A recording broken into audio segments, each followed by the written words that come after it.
46-year-old Thomas Montgomery was a company man. For the last 12 years, he had punched a time clock at Dynabrade Incorporated, a factory in upstate New York that made high-quality power tools, from industrial-grade sanders to wheel grinders. So, when Thomas woke up on a Monday morning early in May of 2005, his routine that day was pretty much the same as it had been for the more than 500 Mondays that had come before it. Hearing the alarm go off at around 5:30 a.m., Thomas automatically reached out an arm and shut it off before the sound could wake up Cindy, his wife of 16 years, who was sleeping in the bed next to him. Then Thomas got up, grabbed his work clothes, and headed for the bathroom. 15 minutes later, he was walking down the upstairs hallway of his family's modest two-story house, past the bedrooms of his two daughters, one 12 years old and the other 14. After getting downstairs, he walked into the kitchen, where he grabbed a cup of coffee and a quick bite to eat. As he sat at the kitchen table having his breakfast, he saw the family dog, Shadow, waiting at the back door, her tail slapping side to side. After he was done with his food and drink, Thomas pulled on a light jacket and a ball cap before opening the door and following Shadow outside into the chilly morning air. 15 minutes later, the dog was fed and back on her dog bed, the coffee cup and dirty breakfast plate were in the sink, and Thomas was climbing into his car and getting ready to back out of the driveway. But first, Thomas had to reach over his belly to pull on his seatbelt. And as he did this, he was reminded that he was a good 25 years and 50 pounds away from his physical prime, back when he was a U.S. Marine. Thomas had never seen combat while he was in the military, but his 6 years in the Marine Corps still gave Thomas a deep sense of pride, especially considering the fact that at the time, the United States Marine Corps was undertaking some of the most dangerous missions in the U.S. war against terror in Iraq. Pulling his mind back to the present, Thomas finally buckled his seatbelt, then started the car engine and backed out of the driveway onto the quiet residential street on the outskirts of Buffalo, the second largest city in New York State. After tuning the car radio to his favorite sports station, Thomas then headed north to pick up New York State Highway 5, which would take him to Clarence, New York, where Dynabrade was located. Settling back into the driver's seat, Thomas made the uneventful 12-mile drive from Cheektowaga, the town where he lived, to his company's factory and their surrounding sea of parking lots. Thomas found a parking spot shortly before 7 a.m., and then he hopped out of his car and walked inside the building to join the line of other Dynabrade machinists, all getting ready to clock in, put on their clear plastic safety glasses, and get to work. 8 long hours later, Thomas had clocked out and was back in his car headed home. In about half an hour, he'd be walking the dog again, and when that was done, he'd be taking his two daughters off to swim practice at the local swim club, where he spent so much time that the club had asked him to be its vice president.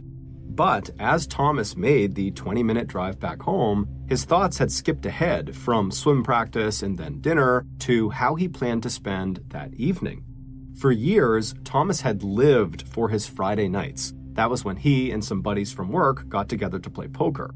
However, recently, Thomas had discovered a new hobby, one that was more exciting than poker, and one that he could enjoy every night of the week. Thomas had discovered an internet website called Pogo.com. Launched in 1998, Pogo was a platform that offered everything from Scrabble and Monopoly to card games like Blackjack. If you signed up for a membership, like Thomas had, you could skip most of the ads. Players used tokens rather than real money, but you could exchange those tokens for rewards and prizes of real monetary value. Players created usernames and online profiles, and not only could they play games against each other and with each other, but they could also use the chat room feature on Pogo that allowed them to message other players in their game, as well as other Pogo users that were outside of their particular game. While some of the chat rooms were technically listed as being just for kids, and there were other digital rooms that were just for adults, in reality, Pogo generally relied on its members and players to self-enforce the age restrictions. Thomas was aware that the site was used primarily by young people. He and his wife Cindy were both active in their local church, and as a Sunday school teacher himself, Thomas overheard his students talking about Pogo all the time. Thomas also knew that one of his younger co-workers at Dynabrade, a 22-year-old named Brian Barrett, was also a big Pogo user. In fact, it was Brian's offhanded mention of the site that had led Thomas to check it out in the first place.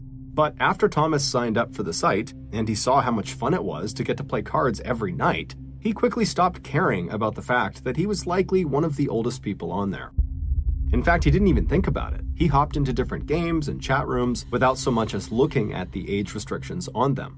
So, back on that Monday night in May of 2005, after Thomas had walked his dog and taken his kids to swim practice and had dinner, after all that, he shooed his two daughters off of the family computer in the living room, and with his wife Cindy sitting nearby in her usual spot on the sofa watching TV, Thomas made himself comfortable and logged into Pogo. Just typing in his screen name, which was Marine Sniper, gave him a sense of satisfaction. Thomas had never actually been a sniper in the Marine Corps, but the name reminded him of his glory days in the service.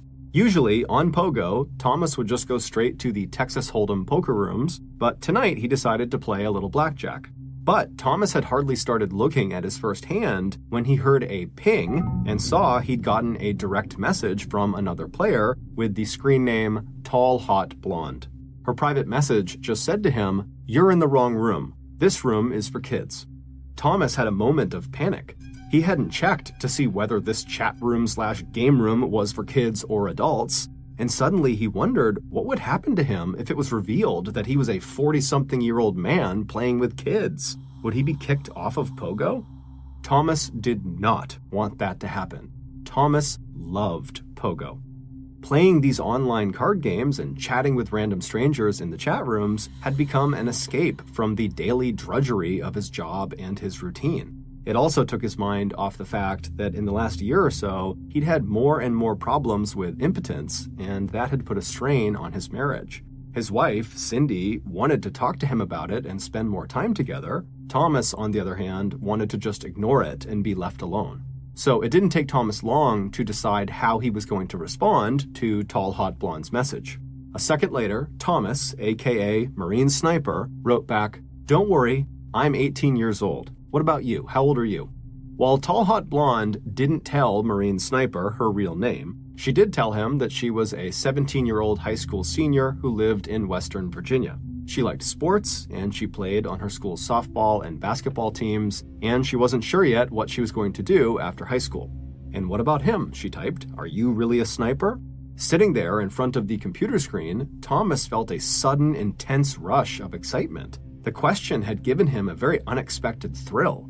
He would never meet this girl, and here he had an opportunity to play the part of his much more interesting and exciting and exaggerated younger self. So, Marine Sniper told Tall Hot Blonde that, yes, well, soon he would be a sniper. He was a Marine recruit for now who went by the nickname Tommy. He was about to start boot camp soon, then he would go to sniper school, and then after that he would deploy to combat in Iraq.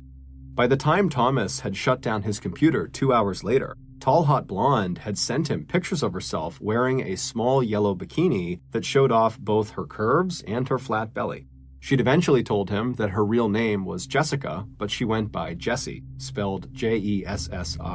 She had one brother, and her family lived in a small house in the backwoods of West Virginia where nothing exciting happened, at least not since she had come in first place in a local beauty contest back in 2002. As Thomas turned out the downstairs lights and went upstairs to join Cindy in bed, he kept seeing those pictures of Jessie. With her wide smile, shoulder-length straight blonde hair, and long tanned legs, she more than lived up to the promise of her screen name. Thomas was already secretly hoping that the next time he logged on to Pogo, Tall Hot Blonde would be waiting for him. Thomas was still thinking about those pictures of Jessie when he woke up the next morning. And as soon as dinner that night was over, Thomas headed straight for the family computer. A minute later, he was on Pogo. Despite telling himself that this time he was just going to play a couple of hands of Texas Hold'em and then log off, Thomas kept clicking on his Pogo chat feature inbox, hoping he would see a private message come through from Tall Hot Blonde. And he didn't have to wait long. As soon as he saw the words, "Tommy, is that you?" pop up on his screen, Thomas felt that same thrill course through him that he'd felt the night before. And this time, there was no hesitation at all. Thomas began to add one lie after another to the fantastical story he told Tall Hot Blonde about Marine Sniper Tommy. After that, every night over the next few weeks, Marine Sniper and Tall Hot Blonde told each other intimate details about their lives. While the real Thomas Montgomery still got up early every morning to go to Dynabrade and spend 8 hours making components for power tools, in the evenings, he became the man he had dreamed of being. While Thomas was overweight and balding, Marine Sniper was 6 foot 2 inches tall and 190 pounds of pure muscle.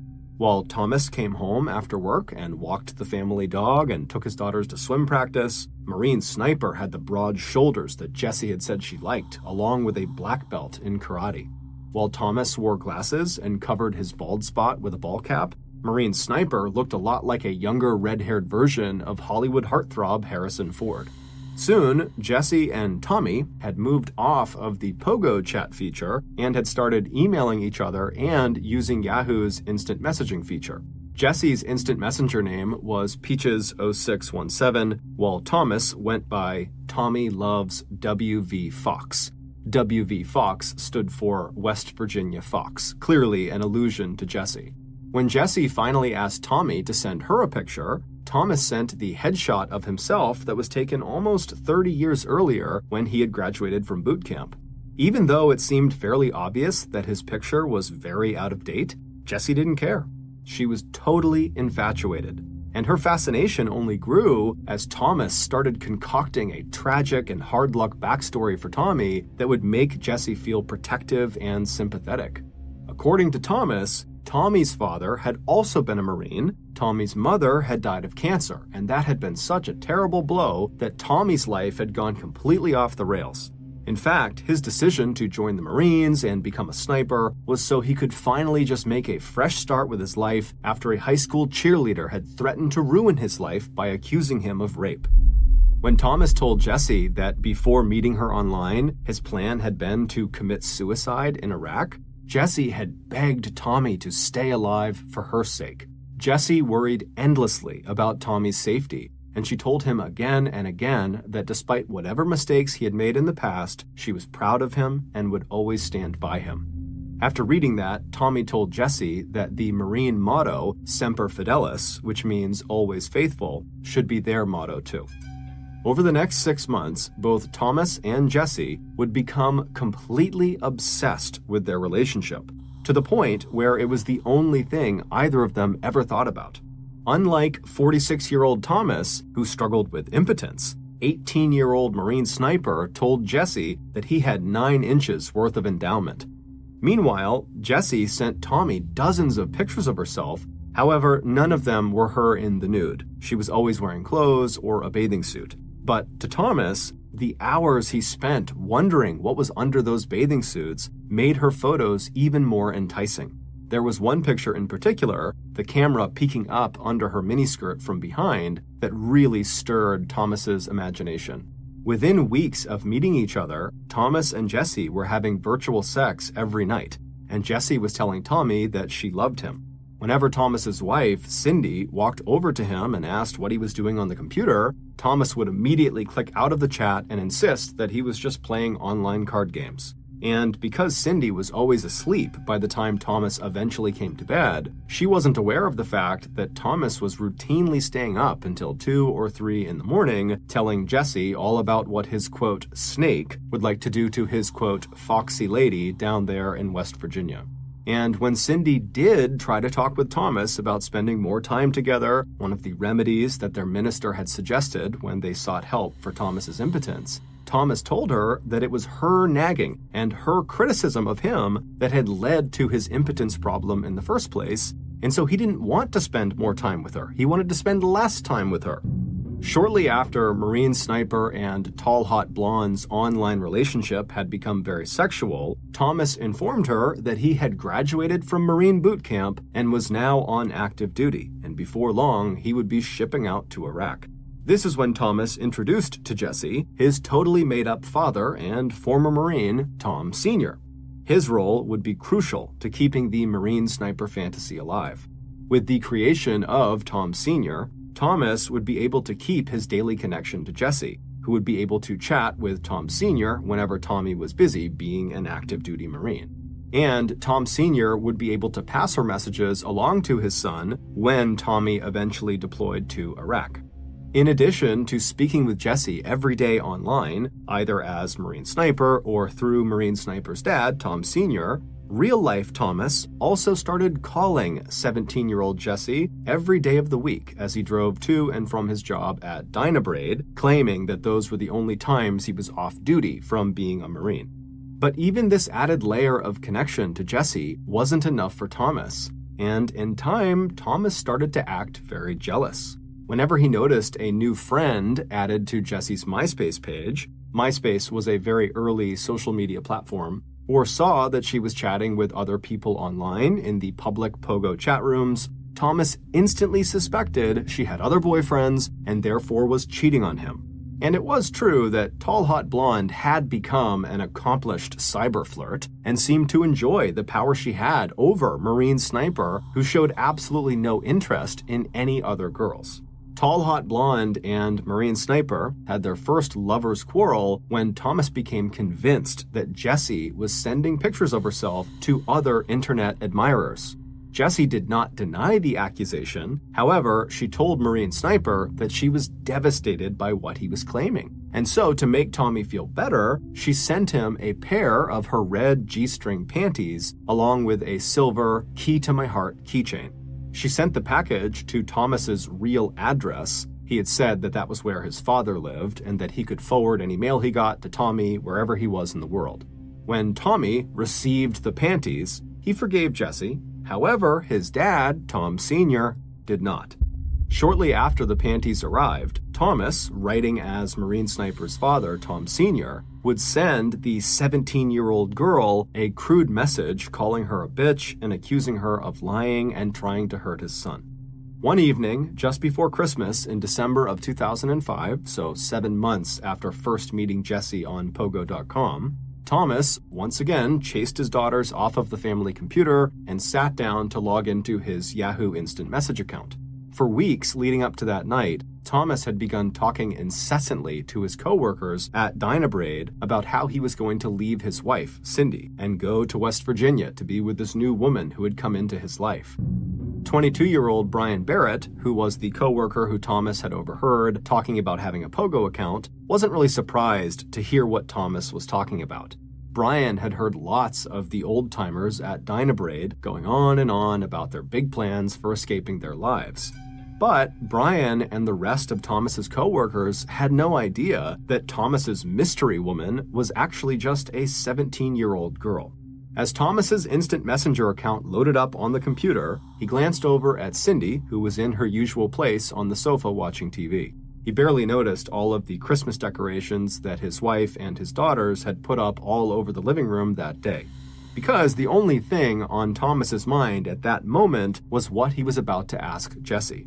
He turned back to the family computer, and after exchanging a few casual messages with Jesse, Thomas got straight to the point.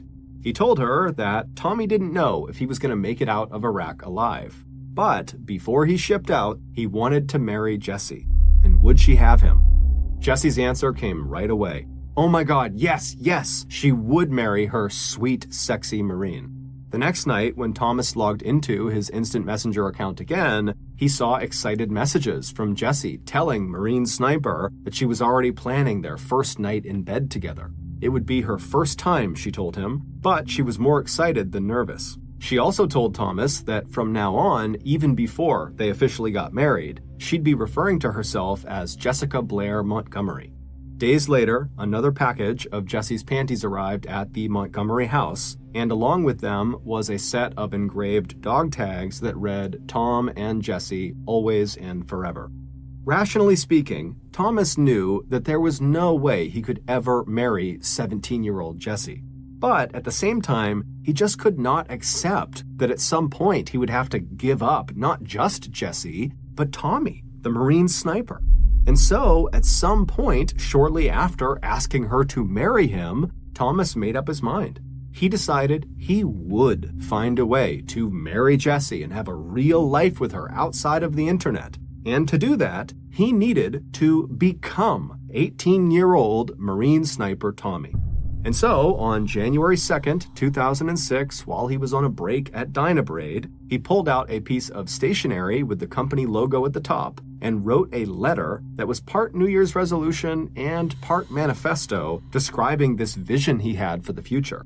It read, "On January 2, 2006, Tom Montgomery, 46 years old, ceases to exist and is replaced by an 18-year-old battle-scarred Marine. He is moving to West Virginia to be with the love of his life." Thomas also wrote in this strange letter that Marine Sniper had more than $2 million and would use that money to take care of Cindy and his two daughters, as well as help him build his new life with Jesse. At the end of this note, Thomas wrote, quote, "I wish I would know the exact time I would change to new Tom so I can prepare for it." After he signed his name to this letter, Thomas folded the piece of paper up and locked it in the toolbox he kept at work. In mid-March 2006, so 2 months after Thomas penned this New Year's resolution/manifesto, one of his daughters, who was home from school and waiting for her mom and her dad to get home, was researching an assignment on the family computer when she heard a ping. Thomas had accidentally forgot to log out of his instant message account before he left for work that morning.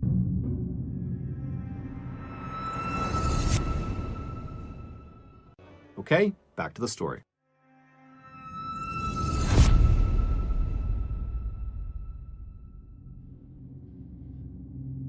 And so the message that his daughter received came from Jesse, tall, hot blonde, and it was very sexually explicit and was clearly intended for Thomas.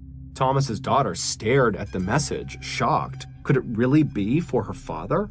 Feeling sick, she pushed herself away from the computer and she called her mom, telling her there was something she needed to come home and look at. Hearing the strain in her daughter's voice, Cindy left work, and 15 minutes later, she was sitting at the family computer, scrolling through the hundreds of emails that her husband had written to a girl who went by the names Tall Hot Blonde and Peaches0617. Horrified, Cindy finally turned away from the computer and went upstairs and started searching through her husband's drawers and closet, where she would find a treasure trove of handwritten letters and pictures, lingerie, and a set of dog tags engraved with Tom and Jesse, always and forever. When Thomas finally pulled into the driveway that night, Cindy was waiting for him inside. As the mother of 2 teenage daughters, she could not believe that her husband had tricked and seduced a teenage girl who had never even been outside of the state of West Virginia into falling in love with an 18-year-old Marine who did not even exist. When Thomas stepped through the front door holding his car keys and lunchbox, he saw his wife standing in front of him. She looked sad and furious, and she was holding a handful of frilly girls' underwear, including a bright red G-string. Thomas knew, like a punch right to his stomach, that his wife knew his secret, and when he tried to act surprised, like he had no idea what Cindy was holding out to him, even trying to step around her into the hallway, Cindy was not convinced even for a second. Instead, she walked over to the family computer and began reciting out loud some of the lewd things Thomas had sent Jesse. Cindy told Thomas that what he was doing and what he had done was not only totally inappropriate and totally disgusting, but it was likely illegal. Jesse was a minor. And if that wasn't enough, Cindy told Thomas that his own teenage daughter had been the one to discover this raunchy affair. Cindy told her husband that he only had 2 options: give up this totally inappropriate, bizarre fantasy, or they could get divorced. As he stood there in stunned and guilty silence, Cindy told him that for now, he just needed to go away. Go walk the dog, go cut the grass, anything. But right now, she couldn't even stand to be near him. Thomas said nothing and turned around and walked back outside. As soon as Cindy was alone, she sat down at the kitchen table and composed a careful letter to Jesse. And as she slipped it inside of an envelope, she also enclosed a recent picture of the Montgomery family. "Let me introduce you to these people," Cindy had written. "The man in the center is Tom, my husband since 1989. He is 46 years old, and here are our 2 daughters, 12 and 14 years old." Cindy told Jesse that there is no Tommy, there is no Marine Sniper. Cindy closed the note with a piece of advice for Jesse: do not trust the words you read on a computer. When Jesse got Cindy's letter, she was completely crushed.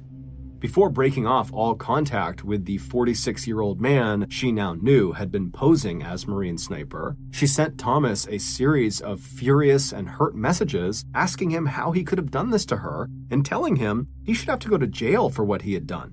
For his part, Thomas, who still lived in the same house with his wife and daughters but slept in the basement, told Jesse he was sorry and that he never meant to hurt her. And Thomas told his wife Cindy that although he was totally ashamed of what he had done to her and to the family, he was relieved that she had found out, because the guilt and the stress of this double life had become an unbearable burden. And for the next 6 weeks, even though Thomas still occasionally logged onto Pogo.com to play cards, he did not hear another word from Tall Hot Blonde. But it would turn out, despite no longer communicating with Thomas, Jesse was nowhere near forgetting or forgiving what Thomas had done to her.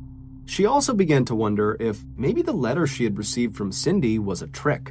Maybe, thought Jesse, Cindy was really another girl who was also in love with Marine Sniper, and maybe Cindy had made up that whole story about Tommy being 46 years old and married with kids so that Cindy could have Tommy all to herself.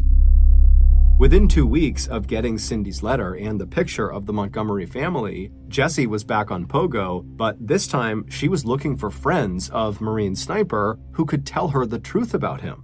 On April 17th, Jesse got her answer. She had found another person online that Tommy had once mentioned to her. It was a user who went by the name Beefcake1572. He was a 22-year-old student at Buffalo State College who also worked part-time at a company called Dynabraid in upstate New York. This man's name was Brian Barrett. Again, the same Brian Barrett who Thomas had overheard talking about Pogo that had inspired Thomas to log into Pogo in the first place.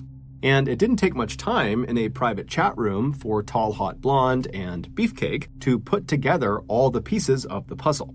It also didn't take long for Beefcake to fall completely in love with Tall Hot Blonde, who wasted no time sending him these same titillating pictures she had sent to Thomas. Jessie was Brian's ideal girl, blonde, beautiful, and athletic. When Beefcake confirmed that his coworker, Marine Sniper, really was 46-year-old Thomas Montgomery, and that he really did have 2 teenage daughters and a wife named Cindy, Jessie was crushed all over again. She was also very, very angry. As she and Beefcake got together in the Princess Priceless room on Pogo and played Lotso, which is a cross between bingo and the lottery, Jessie told her new admirer how hurt and heartbroken she was over Thomas's betrayal. It didn't take long for Beefcake to feel just as outraged as Jessie over the predatory and creepy behavior of this older man he once thought of as a good friend and coworker. So by the time Jessie got around to asking Beefcake if he would help her teach Thomas Montgomery a lesson, Brian, dazzled by Jessie's beauty and attention, was all in. He asked her, "What do you need me to do?" A couple weeks later, at the end of April, 46-year-old Thomas Montgomery logged onto Pogo. However, as soon as he was logged in, he got a message saying that his account had been suspended due to complaints of inappropriate activity. Stunned, Thomas logged off and started going on some of the other gaming sites he often visited outside of Pogo, and what he saw on them horrified him.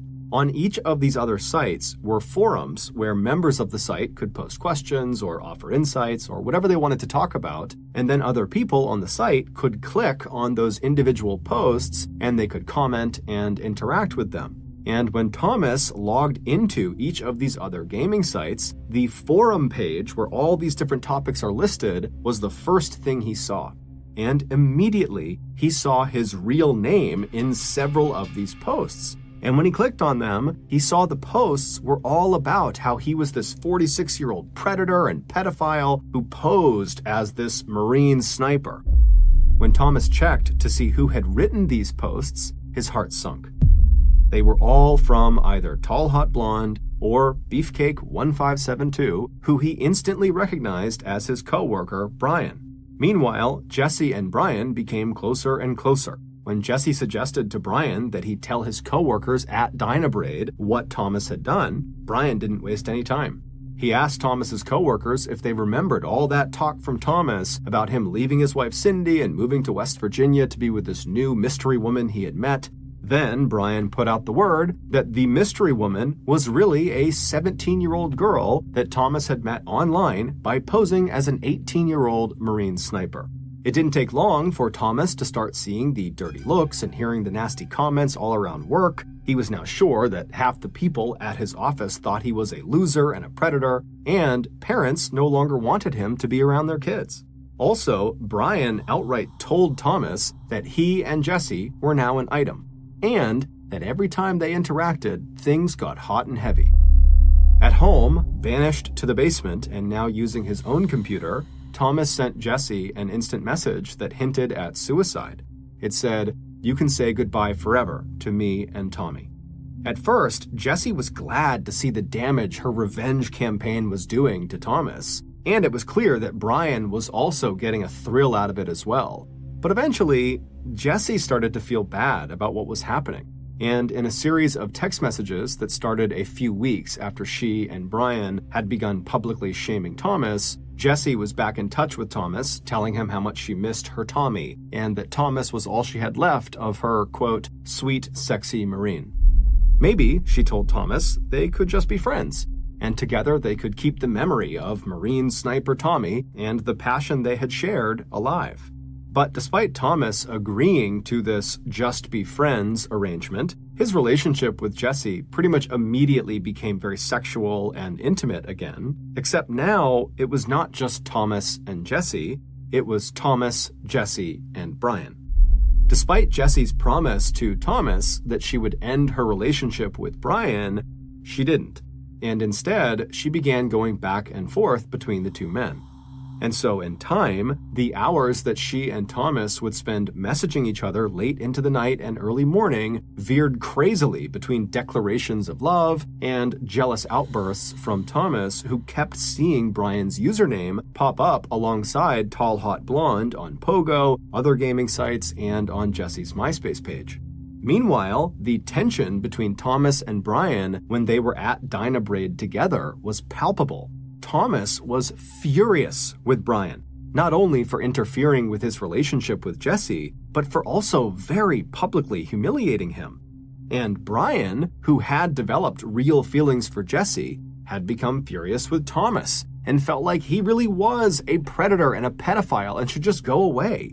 Thomas and Brian would openly argue and fight with each other at work, and then when they went home, they would get online and spend hours accusing each other of telling lies about their relationship with Jesse. But by mid-May, Brian was just tired of the drama.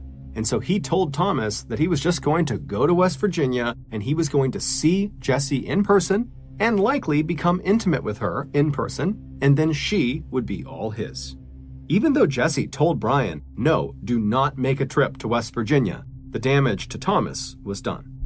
From that moment forward, Thomas became obsessed with the idea that Jesse and Brian were going to take their relationship out of the cyber world, where Thomas felt like he had a chance with Jesse, into the real world, where 46-year-old Thomas stood no chance. By early September 2006, this obsession had made it impossible for Thomas to be even remotely civil with Jesse. His messages to her had become so crude and so violent that Jesse had just begun to ignore them. And when she did this, it only made Thomas more angry and more obsessed. At 10:16 p.m. on the night of September 15th, 2006, Brian clocked out of his shift at Dynabraid. It was 63 degrees Fahrenheit and cloudy outside. The quiet and the light northeast breeze were a welcome relief after the noise and bright lights inside the machine shop. As Brian walked across the nearly vacant parking lot, he kept his head down and fished his car keys out of his pocket. When he got to his white pickup truck, he polished a small smudge off the driver's side door before opening it up and hopping inside. Before Brian put his keys into the ignition, he paused and noticed that the back left side of his truck seemed to be sagging slightly. But before he could figure out why it was doing that, he noticed off to his left in his peripheral vision, a shadowy figure was moving across the lot toward him. 2 days later, early on Monday morning, September 18th, Clarence, New York police got a 911 call from the security guard at the Dynabraid equipment factory. He just found the body of a young man who'd been shot dead at close range inside of his white truck that was parked in the Dynabrade parking lot. By the time the police arrived, so too had the first shift of Dynabrade workers. As the police set up a perimeter around the crime scene, co-workers stood by in total disbelief. Based on interviews with Brian's family who had not seen him all weekend, and with his co-workers who identified his truck and his body, along with records that showed when Brian had last left the Dynabrade factory, it only took police a few hours to come up with a preliminary theory about what had happened. Whoever killed Brian must have taken the young man by surprise. Brian sat slumped in the driver's seat of the truck, leaning slightly towards his right, away from the closed window with the 3 bullet holes punched through it. There were bullet wounds in his upper left arm and jaw, and a gaping hole in the left side of his neck. Police noticed that Brian's back left tire on his truck was flat, and when they checked, they saw someone had punctured it with a knife. Also, a .30 caliber carbine rifle shell casing, as well as a peach pit, were discovered at the scene of the crime. Brian's family was devastated. They had absolutely no idea who might have wanted to harm their eldest child. When police interviewed Brian's parents, neither of them were aware of any problems or arguments that Brian was having at home, at school, or at work.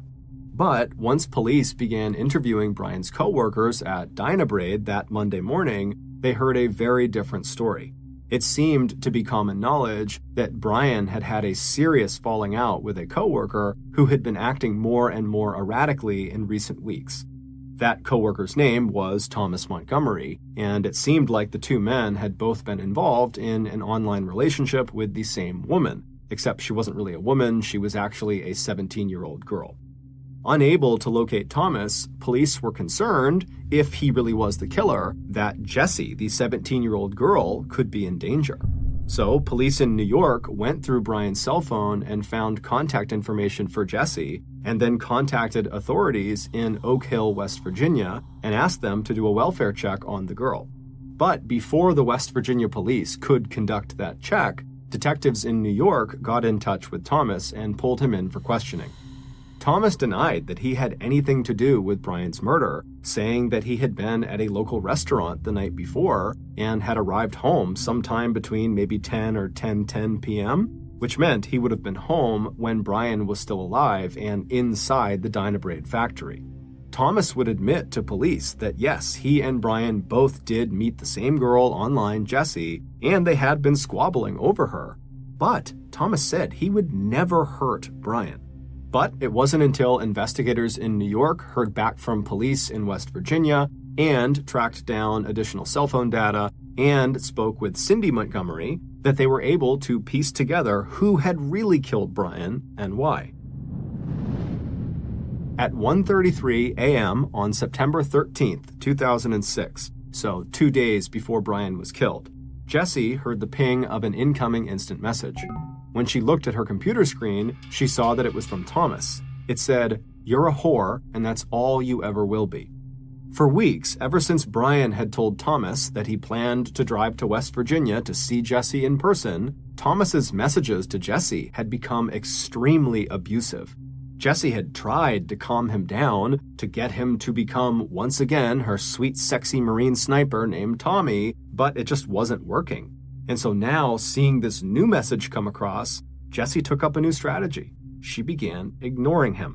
And this drove Thomas mad. A day later, on September 14th, Jessie heard the ping of yet another incoming message, asking her if she planned to have sex with one of her boyfriends that day. Again, Jessie just ignored him. A day after that, early on the morning of Friday, September 15th, the day Brian was killed, Thomas woke Jessie up with a phone call, screaming at her in an uncontrollable rage. She hung up on him. Thomas Montgomery had reached a mental tipping point. On one hand, he knew that he could never really have a real life with Jessie.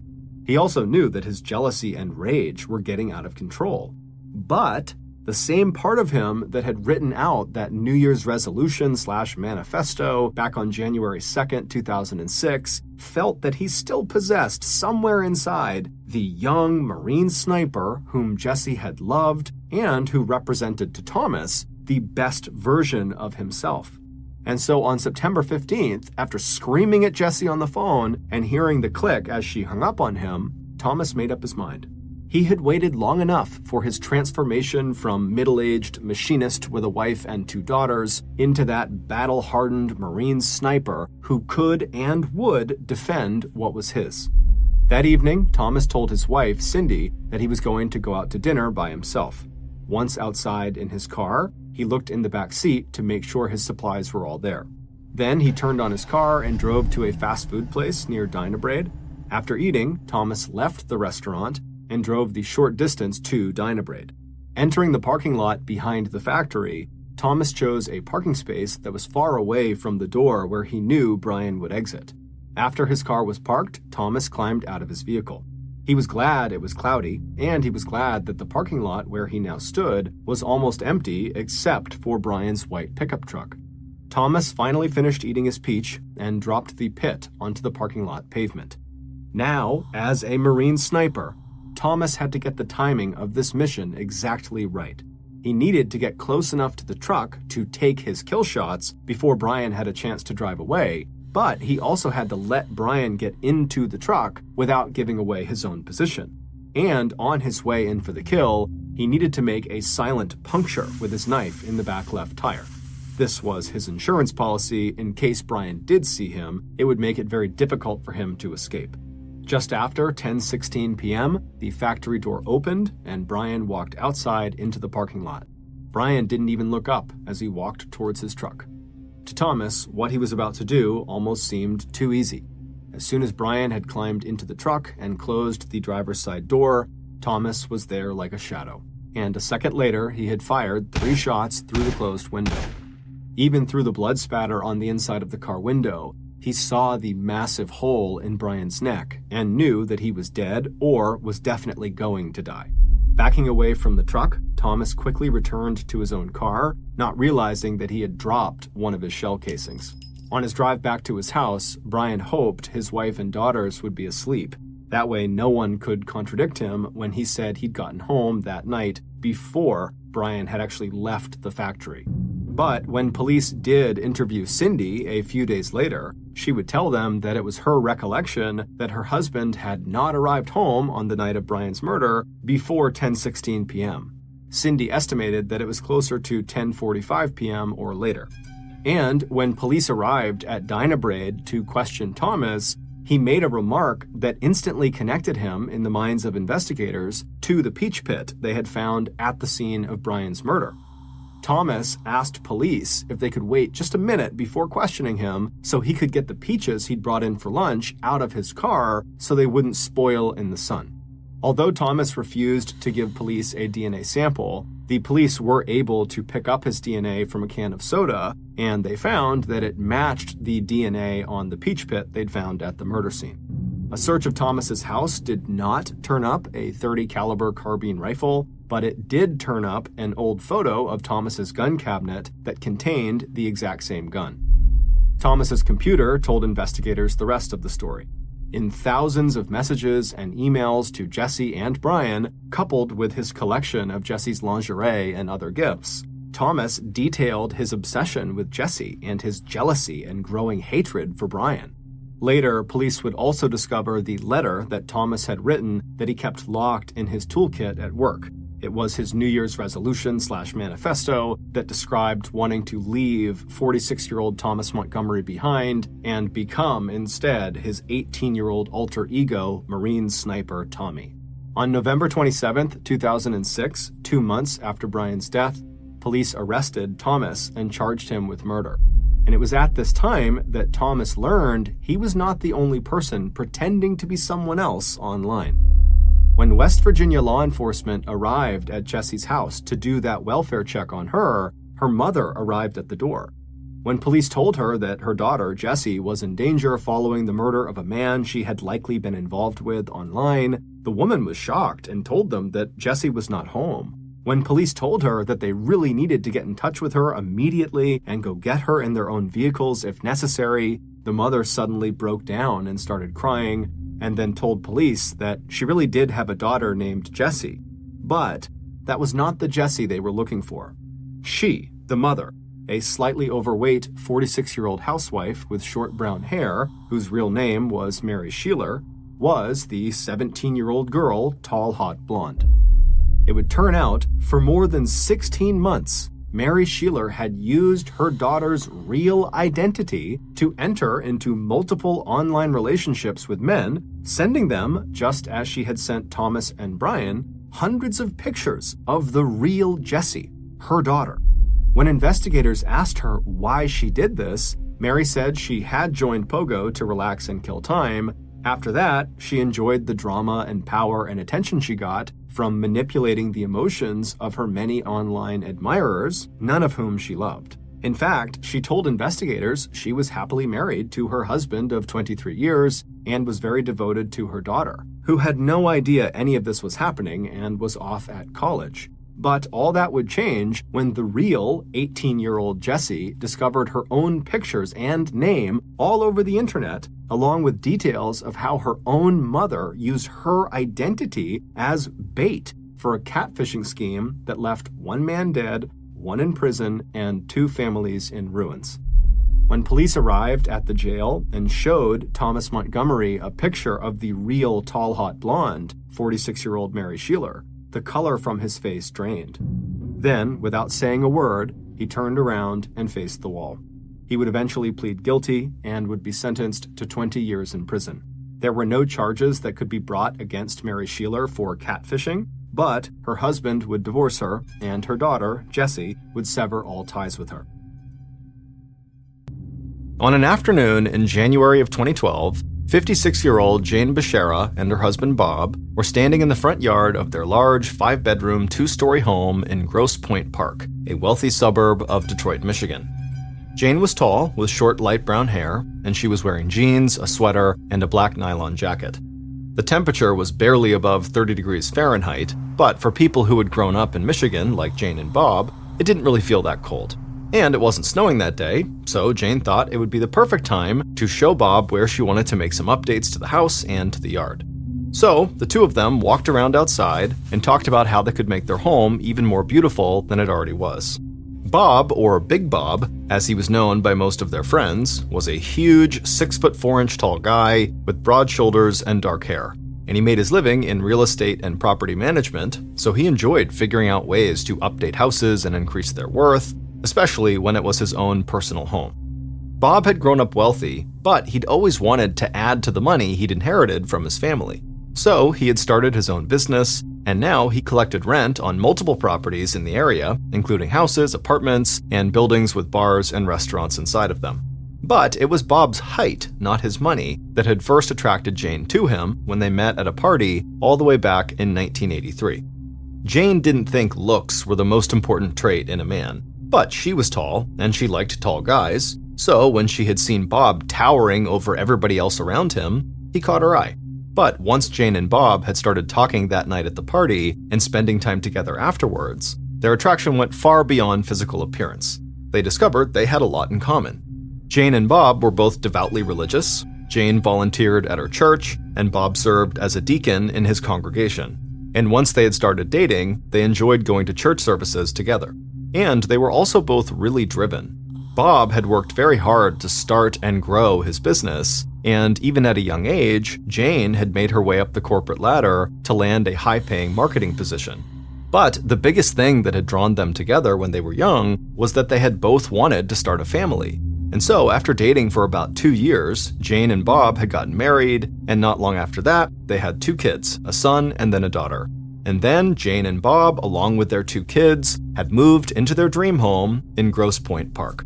But now, both of their kids were out of the house. Their son had moved away for work, and their daughter had recently gone off to college. And so Jane and Bob were now adjusting to their new lives as empty nesters. And so they tried to find other things to focus on. They worked hard running charity fundraisers in the community, they spent more time with their friends, and they decided to do work on the house that they never had a chance to do when their kids were younger. As the couple walked around their property looking for things they wanted to fix, Bob said he knew someone who could get started very soon on some of these updates they wanted to make. Bob said the guy's name was Joseph Gentz, and that he used him often as a handyman and yard guy at some of the properties that he managed. Jane said that would be great, But the truth was, she had actually met Joseph when he'd done some small repairs around the house, and she didn't really like him that much. Joseph was as big as Bob was, but not nearly as calm or soft-spoken. And Jane knew that Joseph had intellectual disabilities that sometimes made it difficult for him to communicate clearly. And when he got frustrated, Jane had seen that he would lash out, and it was kind of frightening. But Bob believed helping Joseph and making sure he had steady work and income was the right thing to do. And Jane couldn't argue with that because she believed people should do whatever they could to help those who were less fortunate than they were. So Jane smiled at Bob and said she was excited about the work they were going to get done on the house. Then she headed inside to get ready for a wine night she was hosting at the house for some of her friends. And later that night, Jane opened the front door for the first of her guests, and when she did, she looked out and she could see all the lights from the houses across the street shining on the perfectly manicured lawns and luxury cars parked outside. And so even though her kids were no longer living there with them anymore, which made Jane feel a little bit sad, Jane still felt like Grosse Pointe Park was the perfect place to live. But there was another side, a hidden side, to the Detroit suburbs that seemed like a completely different world from Jane and Bob's quiet neighborhood. And on a night in January, not long after Jane had her friends over, a person who was known online as, quote, Master, arrived at an event space that was part of that other hidden side of the suburbs. Master wrapped their arm around their partner's waist and then walked into a party filled with members of the local BDSM community. BDSM stands for bondage, domination, submission, and sadomasochism, and so the BDSM community was a group that practiced varying degrees of bondage, domination, submission, and sadomasochism, often in a sexual setting.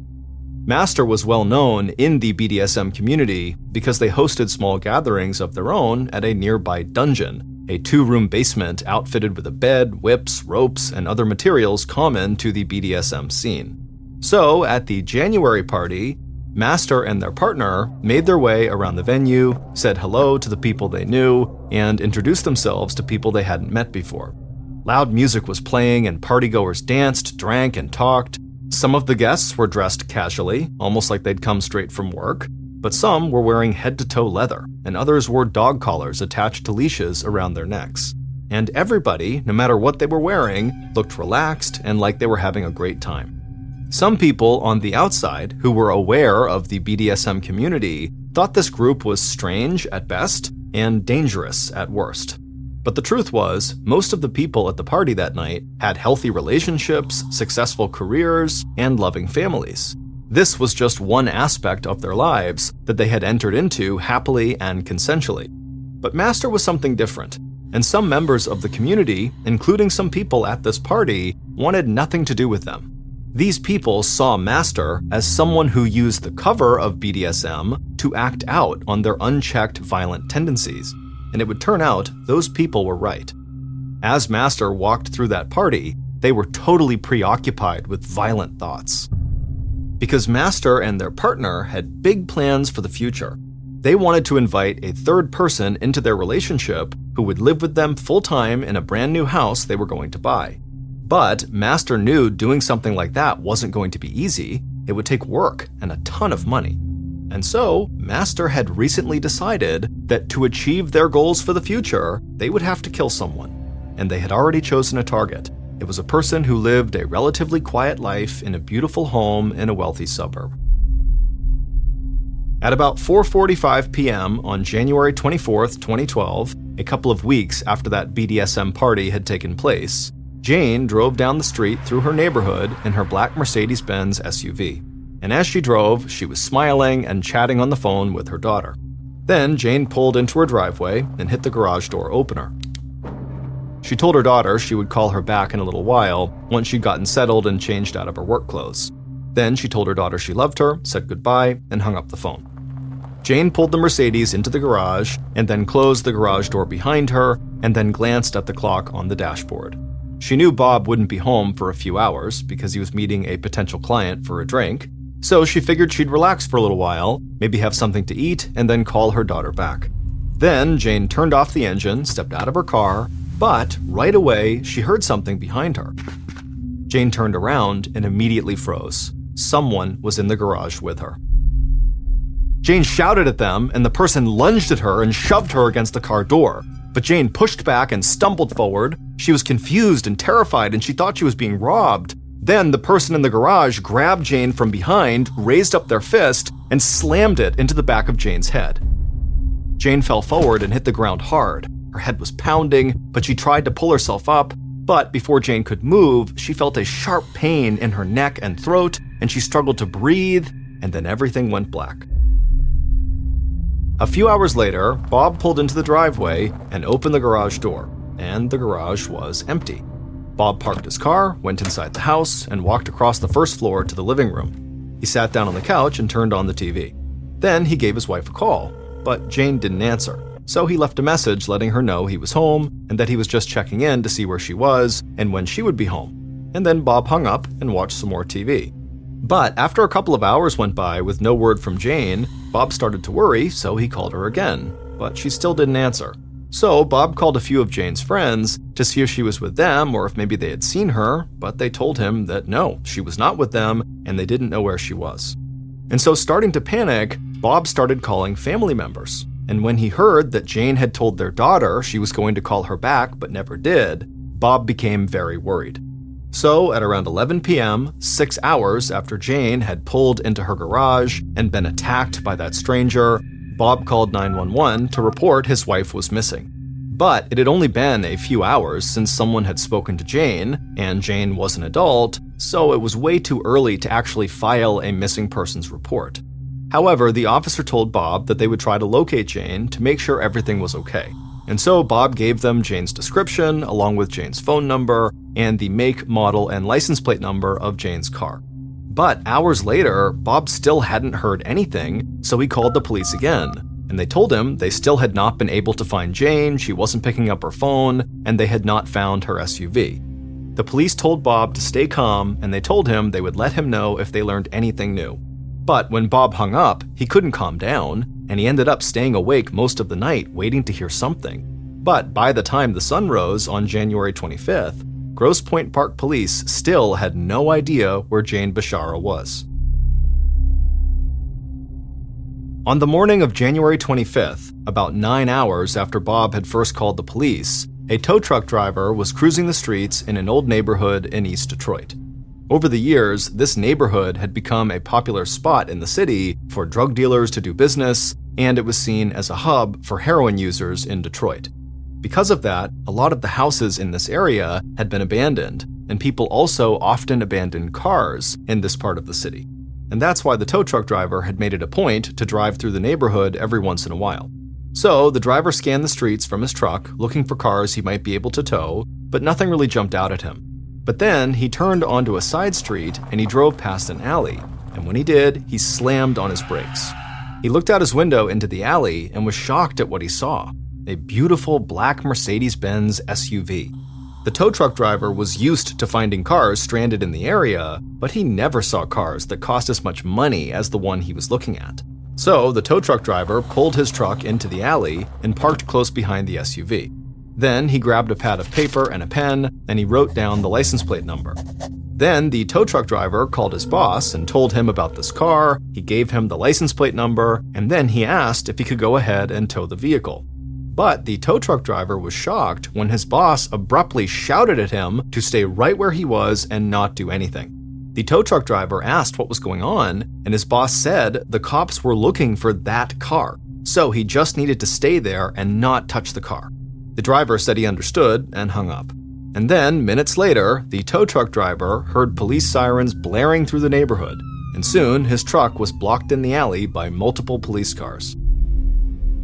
The tow truck driver tried to stay calm as a police officer with the Detroit Police Department approached the tow truck. The driver knew he had not done anything wrong, but he'd also never had police swarm around a car he was trying to tow.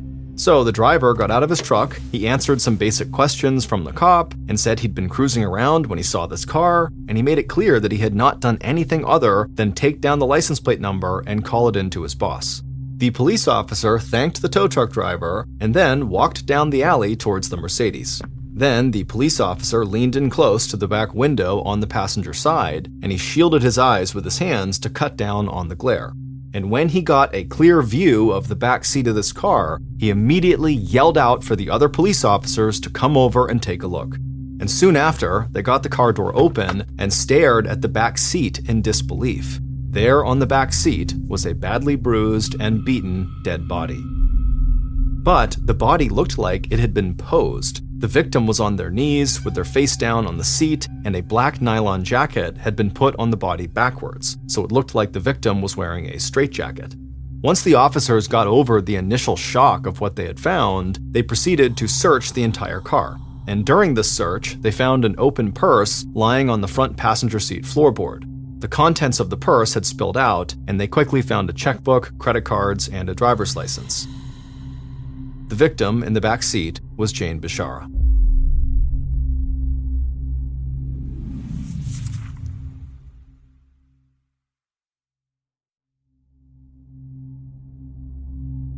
Not long after her discovery, homicide detective Donald Olson of the Detroit Police parked his car near the alley and stepped outside.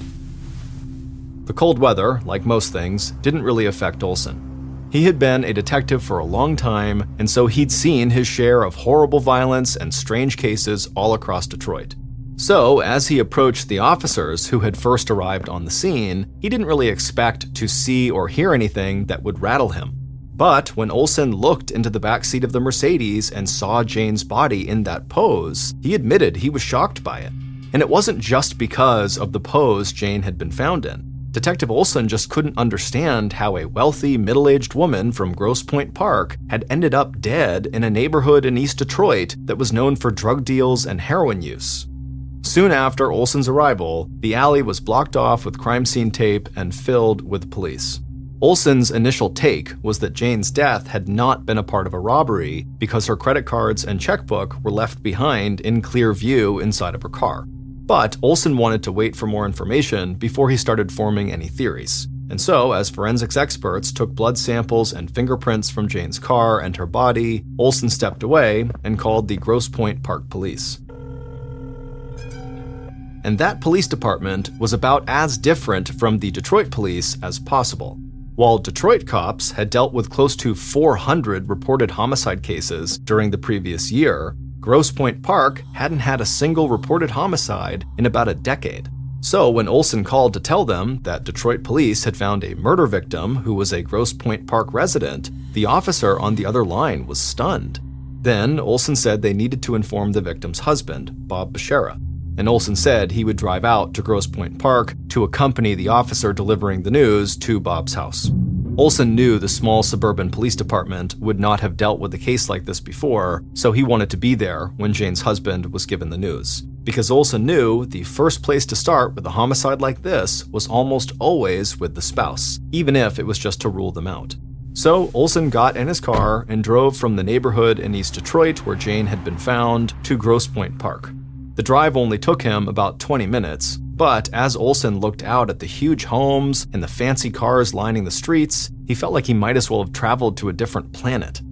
At around 10:45 a.m., almost 2 hours after Jane's body had been discovered, Detective Olson and an officer from the Grosse Pointe Park Police walked up to Bob and Jane's front door. But before they could even ring the bell, the door swung open and Bob stepped outside. His hair was a mess and his eyes were bloodshot, and the first thing he said to them was he had been waiting all night to hear anything from the police, so what's going on? But then Bob noticed the looks on Olson and the other officer's face, and immediately he just dropped his head and slumped over. Olson gently asked if they could come inside to talk, and Bob nodded. Then Bob turned around and slowly led them through the entryway into the dining room, where they all sat down at a long dining room table. Then Olson looked at Bob and in a quiet voice said Detroit police had located his wife's car and they had found her body inside. And even though Bob was obviously shaken up, his reaction to this was to immediately start recounting all the events of the previous day, telling Detective Olson where his wife had been and where he had been. Olson thought this was a strange, somewhat defensive reaction, but he knew from experience, people reacted very strangely to horrible news like this. And when Bob finally slowed down and stopped talking, Olson just said he was very sorry for his loss and that he did not want to impose right now. But he asked if Bob would be willing to stop by the Grosse Pointe Park Police Department the following day to answer some questions. Bob said he would definitely do that and that he was willing to do anything they wanted to help them figure out what happened to his wife. Olson and the other officer told Bob again how sorry they were, and they thanked him for taking a few minutes to talk to them, and then the officers walked out of the house and headed for their car. And once the police were gone, Bob was forced to call his kids and his family to tell them the horrible news. And as Bob made these very difficult calls, word began to spread through Grosse Pointe Park that Jane had been found dead in the backseat of her car in East Detroit, and it sent the town into a sort of shock. People couldn't believe that this had happened to someone who had been so well liked in such a vital part of their community. And a lot of people who heard the news and who talked to Bob made it clear they wanted to come together right away to do something to honor Jane. And so that evening, Bob stepped out of his house and took part in a huge candlelight vigil right in his front yard to honor his wife. And that night, scenes from this candlelight vigil made it onto the news, and Detective Olson realized by seeing the images just how much of an impact Jane's death had had on her entire community. And so he hoped he would be able to bring the case to a quick close so they could all start to heal. On the same night as this candlelight vigil, so January 25th, which was the same day that Jane was found in East Detroit, the person known online as Master grabbed their phone and called their partner. Master told their partner to come over to their house so they could discuss the big plans they had been making for the future, bringing a third person into their relationship and buying a new home together. But their partner seemed upset and distant, and for a minute, Master started to worry. They were sure they had never mentioned their thoughts about killing someone to their partner, but now they wondered if somehow they had slipped up, and if their partner suspected that they had something to do with the murder that was now all over the news. And so Master asked their partner one more time to come by the house, but their partner flatly refused and hung up the phone not long after. And so Master just sat there in silence for a moment, trying not to panic, because all that was going through their mind was, if my own partner thinks I might have killed someone, isn't it just a matter of time before the police think the same thing? The following morning, so on January 26th, one day after Jane's body had been discovered, Bob followed an officer through the Grosse Pointe Park police station to a small interrogation room. Bob walked across the brightly lit room with stark white walls, greeted Detective Olson and the other officer he'd seen at his house the day before, and then took a seat at a small table that was pressed up against the wall. Olson sat down next to Bob and thanked him for coming in. Then Olson asked Bob if he had been able to think of anything that might help them, or if he knew of anyone who might have had a grudge against Jane. But Bob said he couldn't think of anything because none of this made any sense to him. He said Jane was well loved in town, at her job, at their church, and as far as he knew, she had never even driven to that part of Detroit where she was found. And so Bob just kept saying over and over again that really none of this made any sense. Olson said he understood, but then he leaned across the small table and looked Bob dead in the eye. And then Olson said he knew every marriage had its problems and that husbands and wives often kept secrets from each other. And Olson said he wondered if maybe there was something going on in Jane's life that Bob might not have known about. But Bob just started to look confused, and he told Olson that he and his wife had been together long enough that they basically told each other everything that was on their minds. And if there was something he didn't know about her, it would have been something really little that had no bearing on anything. But then Bob stopped himself mid-sentence and he started shaking his head. So Olson leaned in even closer and asked Bob if he'd just remembered something. Bob looked up at Olson and then looked back down at the floor. Then he said he didn't want to talk badly about his wife, especially now that she was gone. But Olson said if he had information that could help the investigation, he needed to tell them. And so Bob nodded, took a breath, and looked back up at Olson. Then he said Jane did have a secret that she didn't keep from him, but that she did keep from almost everybody else. He said Jane smoked marijuana. At the time, marijuana was illegal in Michigan, so Bob knew Jane would have to meet with a dealer to get her supply. But Bob said he never pressed Jane about where she went or who she got her drugs from. Detective Olson immediately thought to himself there had to be a bunch of different places a wealthy suburban woman could score some weed from before she ever had to go to East Detroit to get it, but he didn't want to rule anything out. And for all he knew, maybe Jane did have other secrets she was hiding from her husband or from other people around her. So, after asking Bob a few more follow-up questions, Detective Olson thanked Bob for coming in to talk to them again, and then he also asked if Bob would be willing to submit to a DNA test, and Bob said of course. And so, while another officer prepped Bob for his DNA test, Olson headed out of the police station in Grosse Pointe Park and made his way back to Detroit. And now he planned to look into the possibility that Jane had been in East Detroit buying drugs. But before Olson could pursue this new potential lead, he got some news that would change the entire investigation. Based on evidence found in and around Jane's car, along with cell phone tracking data, the forensics team came to believe that Jane had not been killed in East Detroit. Instead, they thought the murder had taken place in Grosse Pointe Park, and then Jane's car and body had been driven to East Detroit and then abandoned there. And so that theory led a forensics team to do a sweep of Bob and Jane's garage, and that forensics team discovered blood spatter on the ground, and that blood turned out to be Jane's. And so all of a sudden, this was no longer a Detroit homicide case. And while Detective Olson and Detroit police would still be on hand to assist, the bulk of the investigation would now come down to the small Grosse Pointe Park Police Department.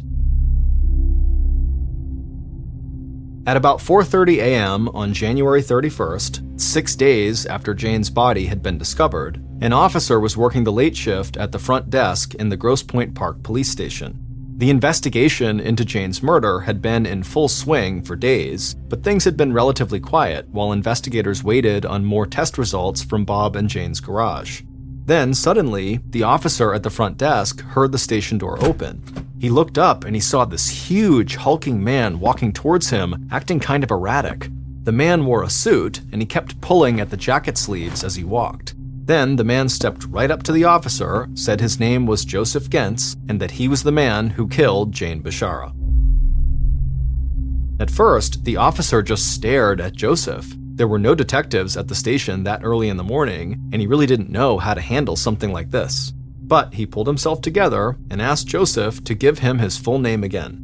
Joseph told him who he was and that he had worked as a handyman for Jane's husband, Bob. The officer still wasn't sure exactly what to do, so he led Joseph to one of the few holding cells they had at the station, he locked Joseph inside of it, and then he went back to the front desk and made some calls.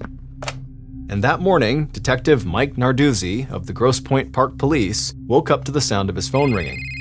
And at first, he couldn't understand what he was hearing. So he asked the officer on the other line to slow down and tell him clearly what was going on. And when Narduzzi heard there was a man at the station confessing to Jane's murder, he shook himself awake and got dressed as fast as he could. Narduzzi had taken over the case when it moved out of Detroit, and he was already feeling totally overwhelmed. He'd only been a detective for about 3 years, and he had never handled a homicide. But as he sped down the road in his car towards the station, he told himself that a confession could be everything he had hoped for, and it could allow him and his team to close this case way faster than they expected. A few minutes later, Narduzzi arrived at the station, and he headed right to the interrogation room where Bob had been questioned a few days earlier. He walked into the room, and he saw Joseph already sitting at the small table. And Narduzzi stopped and just stared for a second. Even sitting down, Joseph looked enormous. But Narduzzi put on a smile, introduced himself to Joseph, and then sat down at the table with him. Then Narduzzi asked Joseph to explain what he knew about Jane's murder. And Joseph told Narduzzi that he had done a bunch of work for Bob at his different properties, and so that's how he knew the Bisharas. And then Joseph started explaining how he had killed Jane step by step. But then suddenly, Joseph stood up and started unbuttoning his dress shirt. Narduzzi asked him to sit down, but Joseph lifted up his shirt and showed scratches on his chest and stomach, and he said that was where Jane had fought back. Then Joseph started pacing around the small room and saying something about money, and Narduzzi kept trying to get Joseph to sit down and stay calm because he couldn't figure out exactly what Joseph was even talking about. Finally, Joseph stopped pacing, and he leaned down, looked at Narduzzi, and said there was way more to this story and that there was actually a conspiracy behind Jane's murder. But when Narduzzi asked for more clarification, Joseph just couldn't really explain what he was saying. And by the end of this meeting, Detective Narduzzi was exhausted and confused. It was clear to him that Joseph had some intellectual disabilities and that it was difficult for him to tell a clear story. But Narduzzi wondered if Joseph really was just having trouble explaining it, or if maybe he was making this up. And so the Grosse Pointe Park police ended up holding Joseph in a cell overnight, and then they questioned him again the following day. And this time, Joseph was clearer about what had taken place on the day of Jane's murder. But by the end of that session, Narduzzi still had a lot of questions, and so he didn't think they had enough proof to charge Joseph with Jane's murder, but he did think they could get that proof down the line if they could follow up on some of the things Joseph had been talking about. So Joseph was released from police custody and told not to leave town, and the investigative team went to work trying to corroborate Joseph's story. And in early March, a little over a month after Joseph's confession, police arrested him and charged him with murder. The news of Joseph's arrest spread quickly, and it at least provided some comfort to Jane's family and friends. And the Grosse Pointe Park community was happy that justice had been served and that their town felt safe again. But in reality, this case wasn't actually closed, and it would prove to be way more bizarre than anyone had realized. Because in the months following Joseph's confession, the Grosse Pointe Park police would receive 2 phone calls that would send investigators back into the field. And what they learned from those calls would eventually lead them to the BDSM community and into the world of the person who called themselves Master. Based on the phone calls police received following Joseph's confession, evidence found in Jane's car and in her garage, cell phone data, and interviews conducted throughout the investigation, here is a reconstruction of what authorities believe happened to Jane Bishara on the day she was killed, January 24th, 2012. At 4:45 p.m., Jane's killer crouched in the corner of Jane's dark garage. They wore black pants, a black leather motorcycle jacket, and thick-soled black boots. The killer had gone over their plan, but they were still nervous, and they could feel their hands shaking. Then suddenly, the garage door began to open, and the overhead light went on, and the killer immediately pulled themselves as close to the wall as possible so they wouldn't be seen. Then the killer watched as Jane's Mercedes SUV pulled into the garage, and they could see Jane talking on the phone in her car. The killer took a deep breath and waited.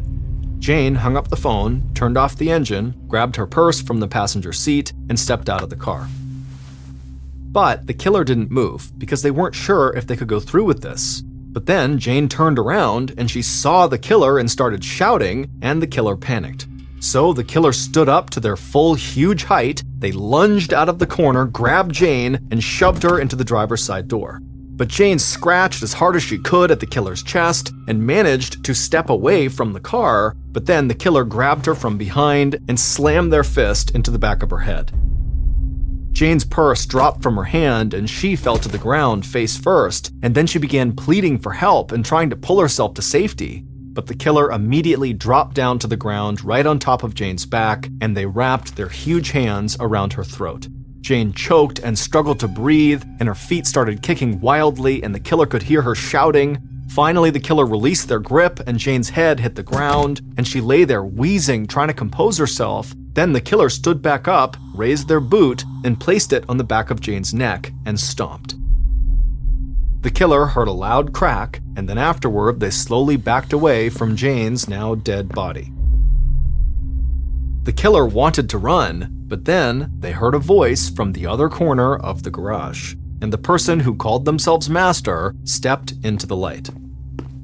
And together, Master and the killer picked up Jane's body and put her in the backseat of the car on her knees. Then Master took off Jane's jacket and put it on her backwards, so she looked like she was bound in a straitjacket. Master grabbed Jane's purse and dumped out the contents on the passenger floorboard. Then they told the killer to drive to East Detroit and leave Jane's car there with her body inside. The killer nodded, got into the car, backed out of the garage, and sped off. And when the Mercedes was out of sight, Master, aka Bob Bishara, Jane's husband, closed the garage door. Then, Bob went into the house, changed his clothes, and headed out to drink at a bar that was housed in one of the properties he owned. It would turn out Joseph Gentz, Bob's handyman, really was Jane's killer. But Joseph had been working for Bob the whole time. The revelation of Bob's involvement in the murder would take police months to unravel, because this case led them down paths they just hadn't seen coming.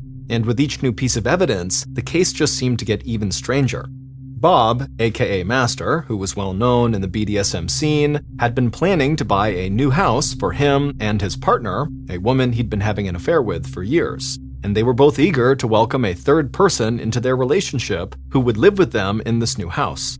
But in order to make that happen, Bob would have to get rid of his wife Jane, and he couldn't just divorce her, because it turned out that Bob's personal wealth had taken a huge hit over the past few years, and his real estate business was failing. But if Jane was dead, Bob could collect money from her life insurance policy and her substantial 401k retirement fund, and he could drain their joint bank accounts and sell their house. And all that money would enable him to support himself and the two women he hoped to start a new life with.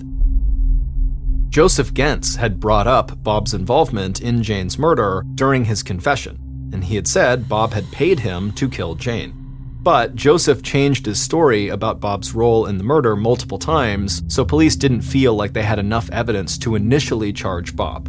But then, the woman Bob had been having an affair with reached out to police, because it turned out Bob had lied to her for years and said he and Jane were divorced, and it wasn't until she saw clips of the candlelight vigil on the news that she realized Bob had still been married, and she started to suspect that he had murdered Jane. And so she pulled away from Bob and told police they had been having an affair for years and that they were planning on buying this house together soon, but she didn't say anything to police about her and Bob's involvement in the BDSM community. But soon after that, police received the two phone calls that cracked the case wide open. The first was from a woman in Oregon who said Bob had found her on a BDSM site, and Bob had wanted her to be the woman to join him and his girlfriend as the third live-in member of their relationship. But when this woman had refused to move to Michigan and said she didn't want anything to do with Bob, he started to harass and stalk her online, and so when she read about Jane's murder and saw who Jane's husband was, she called the Grosse Pointe Park police to say Bob was potentially dangerous and could very easily have killed his wife. This led police to finding more information about Bob's life in the BDSM community, and they found others in that community who also believed Bob was capable of real violence. And then, as police started to close in on Bob, they got the second of the two important phone calls. This call was from a local furniture salesman who knew Bob, and this man said Bob had contacted him and offered him thousands of dollars to kill Joseph Gentz before Joseph could testify against Bob in court.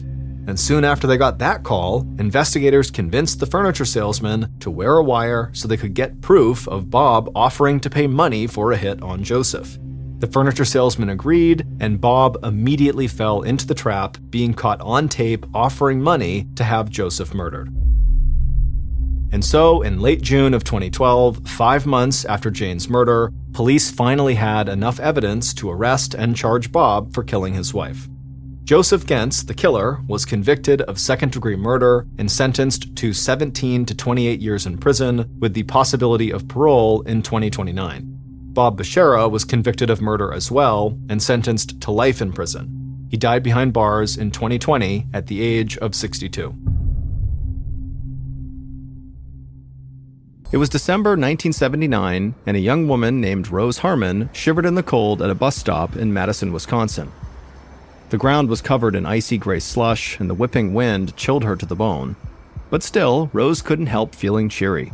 All the lampposts around her were decorated with Christmas lights, and she just loved the way the city looked this time of the year.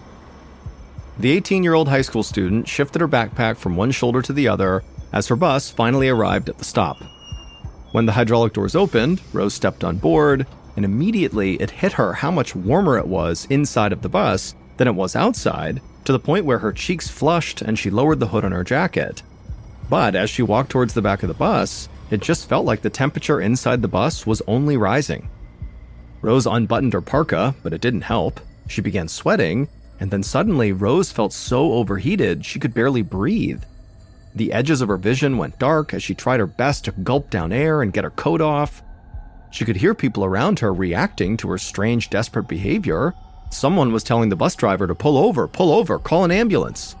And then Rose felt a sharp pain in her knees as she collapsed to the floor, and then everything went black.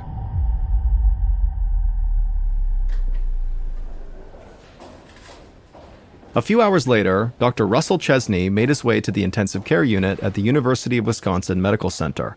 Dr. Chesney was a kidney specialist, and any time he was paged to go to the ICU, it was usually bad news. And tonight was no exception. He just received a call from the emergency room letting him know that they were rushing a patient named Rose Harmon up to the ICU for kidney failure. When Dr. Chesney reached Rose's room, he saw a doctor standing at the foot of her bed, scribbling something down on a medical chart, while a nurse rummaged through a black backpack that was sitting on the cabinet along the wall. The doctor at the foot of the bed looked up as Dr. Chesney came inside the room, and the doctor kind of motioned to the unconscious young woman lying right there in the hospital bed with the oxygen mask strapped over her face. Dr. Chesney looked at Rose and felt his chest tighten. He knew Rose was only 18 years old, but in person, she looked even younger. She was far too young to be suffering from kidney failure. Dr. Chesney stepped closer to the bed and noticed that the girl's face and hands were covered in a blotchy pink rash that made it look like she was very badly sunburned. The doctor who had already been in the room told Dr. Chesney that Rose had come into the ER unconscious and with a very high fever. She was barely breathing, and when the doctor performed an initial exam, he heard crackling in her lungs. It was a warning sign that her lungs were filled with fluid, and they needed to perform a procedure to drain them. However, before they could extract the fluid, Rose's kidneys began to fail, and so that was when they had called Dr. Chesney. Dr. Chesney couldn't believe how quickly Rose seemed to be breaking down. And Dr. Chesney had never seen anything like this list of symptoms she had, especially her sunburn-like rash. He knew that Rose's body was in shock, which meant that it wasn't properly able to pump blood to all her organs. That was why her lungs and kidneys were failing. But he had no idea why Rose's body had gone into shock in the first place. And in order to save Rose, that was the question that Dr. Chesney would have to answer. Otherwise, even if he could stabilize her right now, she would eventually go back into shock. Given the rapid onset of Rose's symptoms, Dr. Chesney guessed that she must have contracted a very serious infection. He needed lab work to better understand what was wrong with Rose, but there was no time to wait for test results, which could take up to a couple of days. She needed help right now. A moment later, the nurse returned and told Dr. Chesney that she'd found Rose's ID in her backpack and contacted her parents. Dr. Chesney thanked the nurse and gave her a new task, to start Rose on a few different antibiotics. He hoped that one of them would stop the infection from spreading. And in the meantime, after they used a long needle to drain the fluid from her lungs, he would order as many tests as possible to identify the source of the infection. Dr. Chesney also decided to put Rose on dialysis, meaning a machine would now be flushing toxins from her kidneys, since her own kidneys were not able to do that. They were failing. While the nurses got everything started, Dr. Chesney left to go check on some other patients and promised he would be back soon. An hour later, Dr. Chesney turned back into Rose's room. The sunburn rash had spread up her arms, making her look even worse. He checked her vitals and was dismayed at what he saw. Rose's blood pressure had fallen, which meant that her body was not coming out of shock. So Rose's body still was not pumping enough blood to her organs. Dr. Chesney decided to give the antibiotics one more hour to maybe work. It was nearing the end of his shift, but he wanted Rose to stabilize before he left the hospital. But when Dr. Chesney came back to check on her the next time, he could immediately tell the antibiotics were still not working. The rash had spread even more. Now it fully covered Rose's arms and legs. Her blood pressure was even lower than before. Dr. Chesney was bewildered. The antibiotics should be able to fight off a wide variety of infections, so whatever Rose was fighting had to be extremely rare and very potent. Dr. Chesney clearly could not afford to sit around and wait for Rose's test results to come back, otherwise it would be too late to help her. So he ordered a chest x-ray, thinking maybe it would reveal that she had a bad case of pneumonia. As orderlies wheeled Rose's gurney toward the x-ray suite, a nurse came into the room and told Dr. Chesney that Rose's parents had arrived at the hospital. Dr. Chesney immediately hurried out into the waiting room, meeting the parents right as they stepped off the elevator. Dr. Chesney was anxious to speak with them about Rose's health and felt a pang of empathy at the looks of sheer terror on their faces. Dr. Chesney invited them to sit with him for a moment. He explained that Rose was getting a chest x-ray and they could see her after that. And in the meantime, he asked her parents to walk him through Rose's medical history. Specifically, he wanted to know if she'd been sick at all in the past week, or if anyone around her at home had been sick. But Rose's parents shook their heads, no. The mother assured the doctor that they'd all been feeling fine. They also hadn't received any word of any illnesses circulating at Rose's high school either. And the more they talked about Rose's medical history, the more it became apparent to Dr. Chesney that Rose was a very healthy, average 18-year-old girl. And so Dr. Chesney was stumped. Dr. Chesney didn't have any more questions to ask, so he thanked her parents and promised he'd come get them the moment they could see their daughter. Then he turned on his heels and hurried back down the hallway towards Rose's room, anxious for the results of her x-ray. Thankfully, as soon as Dr. Chesney arrived, Rose's nurse was putting up all the x-rays on a light box so he could look at them. And Dr. Chesney took one look at the x-rays and he gasped. Rose did not have pneumonia, but the reason she was having trouble breathing was very obvious. There was bleeding in her lungs. Dr. Chesney could clearly see that Rose's symptoms were getting more and more dire. But almost worse than that, they seemed kind of random and disconnected. They were not pointing him anywhere. There was one piece of good news, though. When Dr. Chesney checked Rose's vitals, he saw that her blood pressure was rising. This meant the treatments they were doing were finally working, and Rose was coming out of the shock. And so Dr. Chesney decided that Rose was stable enough for her parents to come see her, even if she would not be awake. So he turned out of Rose's room and headed back to the reception area where Rose's parents were waiting patiently, still looking absolutely terrified. He called them over and then led them back into their daughter's room, standing back to give them room by her bedside. He told the parents that, in his opinion, Rose would likely regain consciousness as her body stabilized. But what Dr. Chesney did not tell them was that he had no idea why their daughter's lungs were bleeding. He also had no idea why she landed in the hospital in the first place. Her symptoms were just totally confusing. And so Dr. Chesney knew he would need to consult with someone he trusted. So Dr. Chesney said goodnight to Rose's parents and he left the hospital and made his way to the home of a respected colleague. It also happened to be his own home. 20 minutes later, Dr. Chesney's wife, Joan, had just thrown 2 chicken breasts in the oven when she heard keys rattling in the front door, then a familiar sound of footsteps moving through their foyer.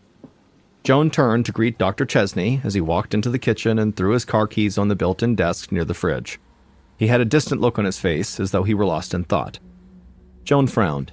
She could tell that her husband was stressed out about something. As she pulled more vegetables from the fridge, she asked him what was wrong. Dr. Chesney sighed and told her all about his new patient, Rose, and her baffling list of symptoms. He was at a total dead end, and he needed his wife's help to figure out what was wrong with her. Joan nodded and put down her knife so she could think. Dr. Chesney's request was not unusual because Joan was also a doctor. The couple frequently bounced ideas off of each other when they had challenging cases. Joan was an infectious disease specialist, and odd cases like this came across her desk all the time. And to Joan, something about Rose's symptoms, the fever, shock, and kidney failure, sounded familiar, but for the life of her, she couldn't remember why. Joan asked more questions about Rose, hoping that something might jog her memory, but she had no luck. She promised her husband she'd keep thinking about it, and then she went back to chopping up the vegetables. Now she was lost in thought as well. When Joan woke up the next morning, Rose was immediately on her mind. In fact, the night before, she had even had a dream about Rose. It felt like the answer to what was going on with Rose was just beyond her fingertips. As Joan got out of bed, she decided she would pay Rose a visit herself that morning. She thought that maybe just seeing Rose in person might help her put the pieces together. An hour later, Joan followed her husband, Dr. Chesney, into Rose's room in the ICU. Joan was shocked as she laid eyes on Rose, who was still unconscious. The sunburned-looking rash now covered Rose's entire body, including the palms of her hands. Joan had never seen a rash like this in her entire career. She thought it looked almost like a chemical burn and wondered aloud if Rose could have been exposed to a chemical that her body absorbed through her skin. Or maybe she took a drug that her parents were not aware of at maybe a high school party or something like that. Dr. Chesney told his wife that the lab results should be ready any moment, and hopefully they would help them find an answer. Dr. Chesney said he'd go check on the test results' progress, and then he stepped out of the room. While Joan waited for him to come back, she decided to check Rose's pupils and her reflexes. So Joan pulled a flashlight from the pocket of her white lab coat and then gently pulled back Rose's eyelids. Joan was surprised to see that Rose's eyes were totally bloodshot. Joan was alarmed. She didn't know of any infections that caused shock and bloodshot eyes like this. She began to wonder if they were witnessing the birth of some new and potentially deadly disease. The prospect was terrifying, and it sent Joan hurrying out of the room and down the hallway to find her husband.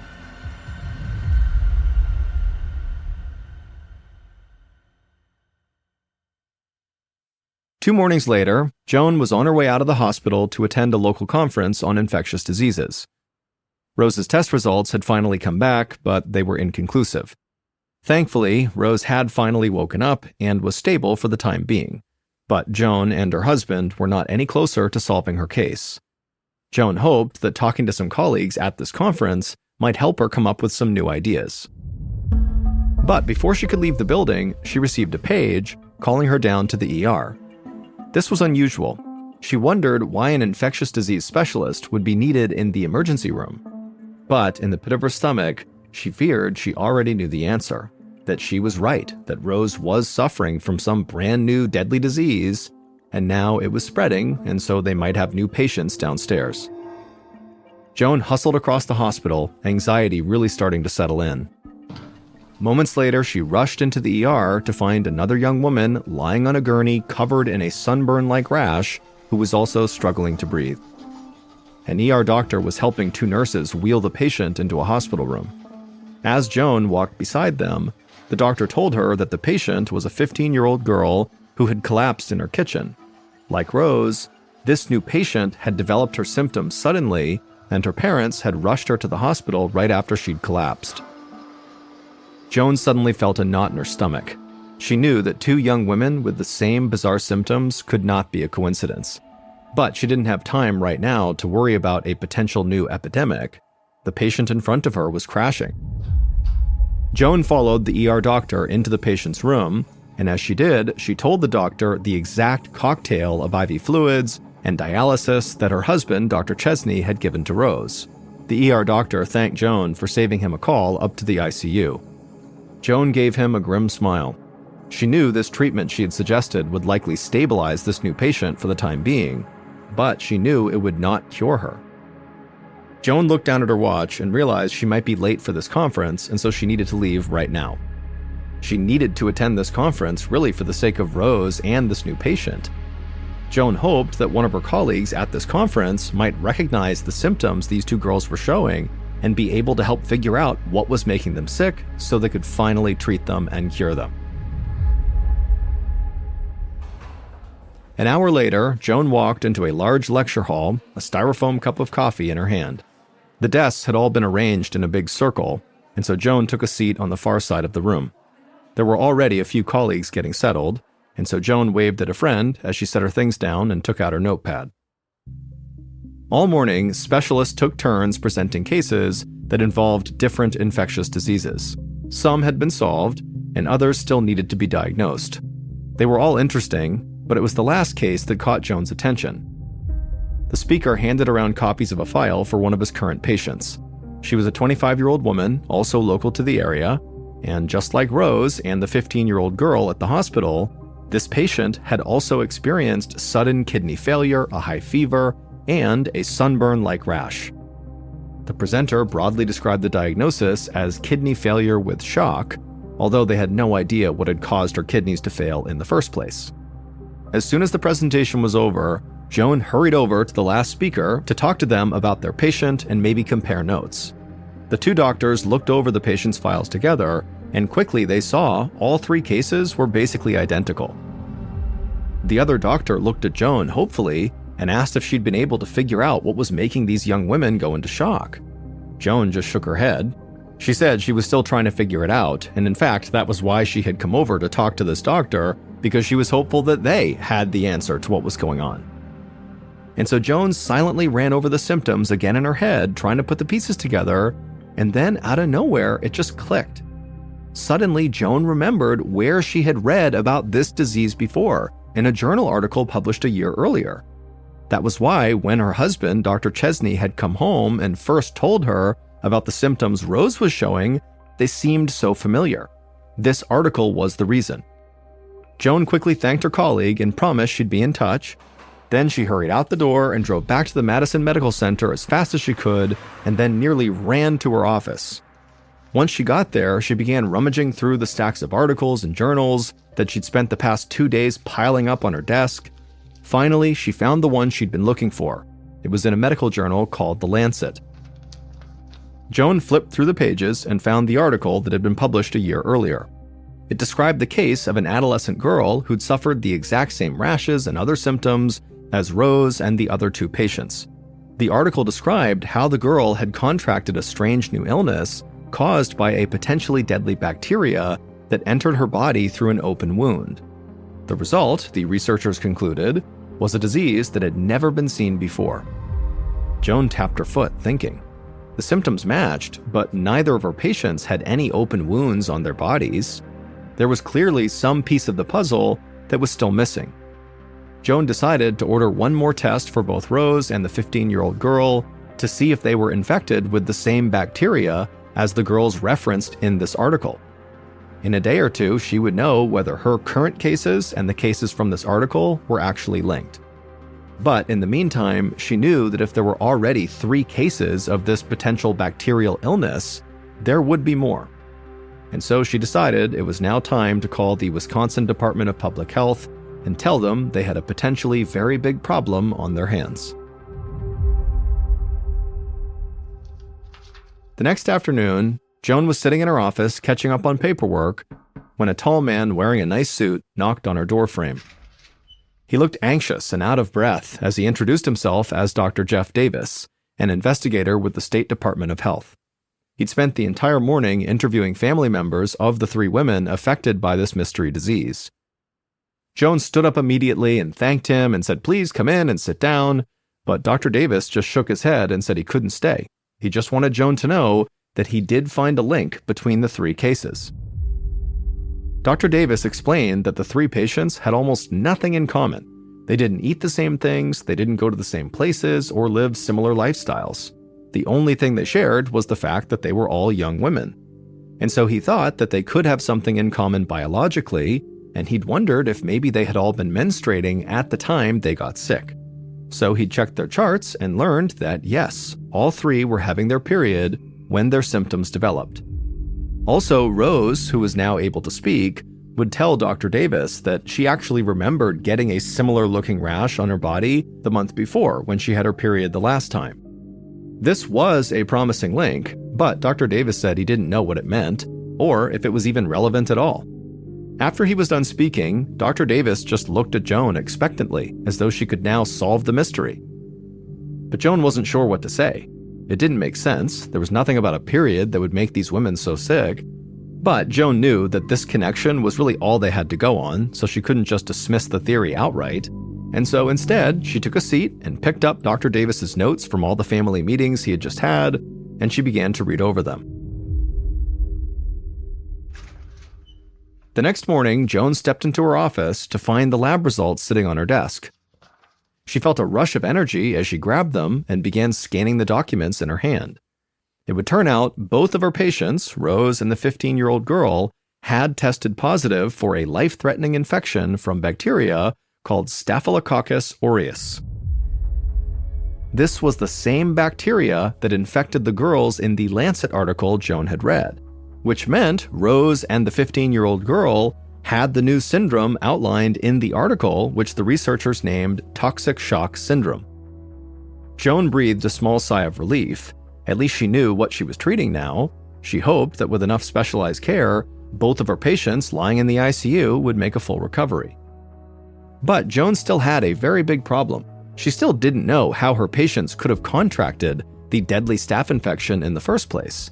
They had no open wounds, no place for the bacteria to enter the bloodstream. She remembered Dr. Davis's observation that all the women were on their periods at the time. Joan wondered if Rose and the 15-year-old girl had taken a contaminated painkiller to alleviate their cramps, and maybe that's why they got sick. But this was only a theory, and until doctors figured it out, more people would likely get sick. Joan hoped Dr. Davis and the other investigators at the Department of Health would be able to find the cause quickly. About 6 weeks later, on a cold morning in late February 1980, an epidemiologist at the National Centers for Disease Control named Bruce Dan drove to work feeling completely at a loss. He had spent almost 2 months trying to find the cause of the toxic shock infections in Madison, Wisconsin, and other locations all over the United States. To date, no one could figure out what was causing the illness or how to stop what was now a nationwide epidemic. By now, the mysterious infections had become national news. And as Dr. Dan pulled into the parking lot at the CDC, a story about toxic shock came on the radio. He listened as the reporter summarized the stats that Dr. Dan had already memorized. Since early December, 107 cases of toxic shock had surfaced in 33 states around the country. Thankfully, no deaths have been reported yet. Dr. Dan switched off the radio, parked his car, and walked to his office in silence. As he said good morning to his secretary handed him a stack of memos. This had become routine, because ever since the newspapers, TV, and radio started publishing daily reports on toxic shock, Dr. Dan had received hundreds of calls from women all across the country experiencing similar symptoms. Dr. Dan thanked the secretary and was about to leave when she stopped him and she handed him one more memo. He looked down at it, and as he read it, his stomach dropped. That morning, a young woman living in Wisconsin had become the first person to die from this mysterious infection.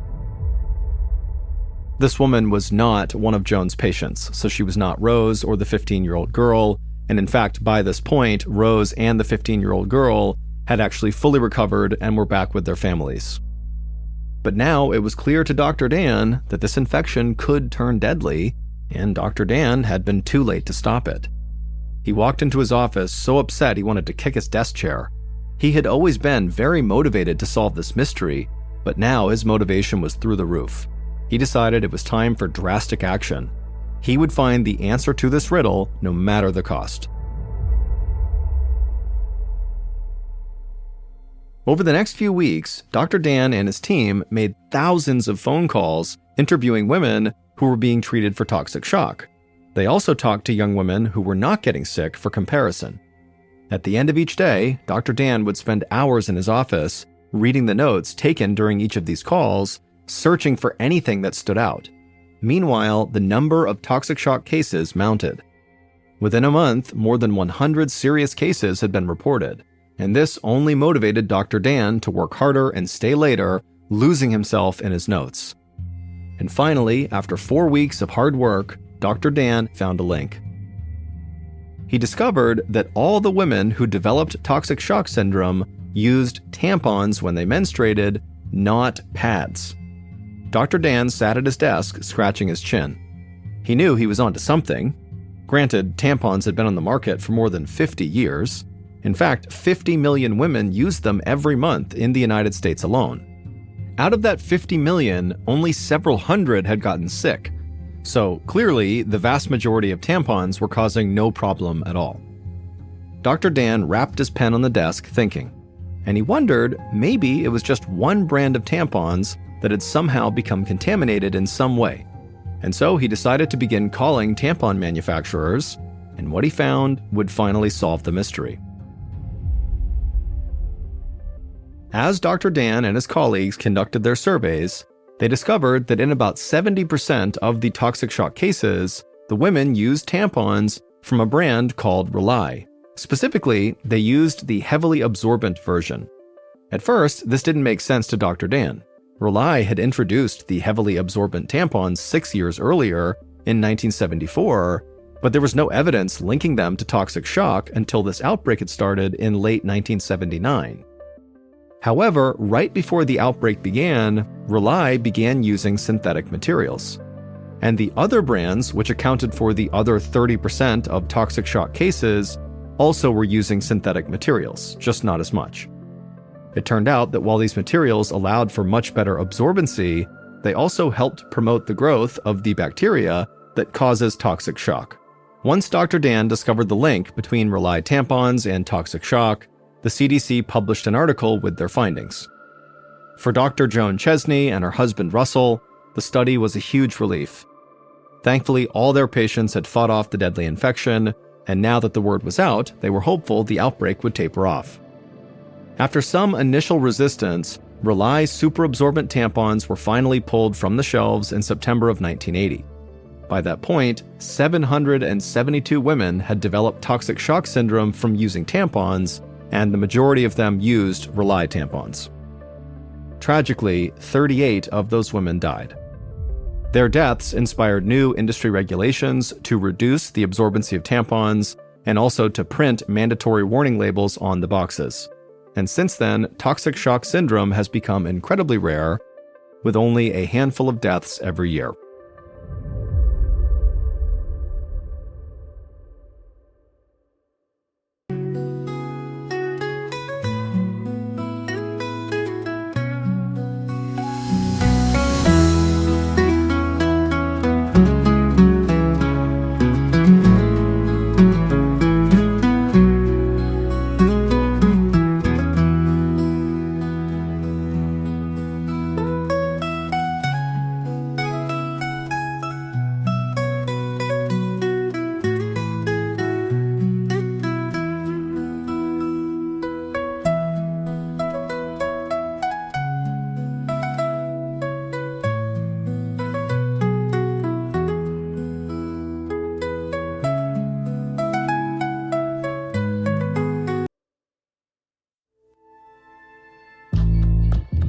From Ballin Studios and Wondery, this is MrBallen's Medical Mysteries, hosted by me, Mr. Ballen. A quick note about our stories: we use aliases sometimes because we don't know the names of the real people in the story, and also, in most cases, we can't know exactly what was said, but everything is based on a lot of research. And a reminder, the content in this episode is not intended to be a substitute for professional medical advice, diagnosis, or treatment. This episode was written by Aaron Lan. Our editor is Heather Dundas. Sound design is by Matthew Chaleli.